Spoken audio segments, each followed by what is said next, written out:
আমরা কেমন আছি?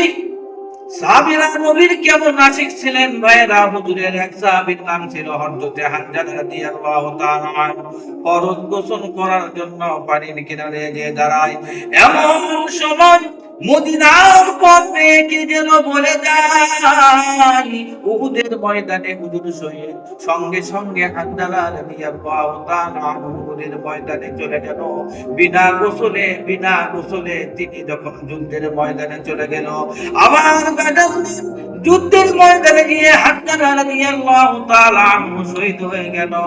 আমার ভাইয়েরা, আমার বন্ধুগণ, তারা সাহাবীরা এমন আশিক ছিল, নিজেদের জীবন তাদের নিজেদের জীবন আল্লাহর রাস্তায় নবীর প্রেমে ব্যয় করে দিয়েছেন।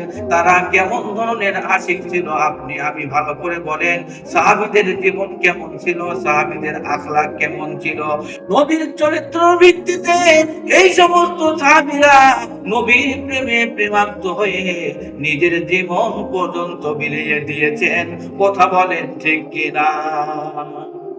ভিডিওটি ভালো লাগলে অবশ্যই সবাই লাইক, কমেন্ট, শেয়ার করবেন এবং আমার এই চ্যানেলটিকে সাবস্ক্রাইব করে পাশে থাকবেন নিয়মিত নতুন নতুন ভিডিও পেতে। সবাইকে ধন্যবাদ।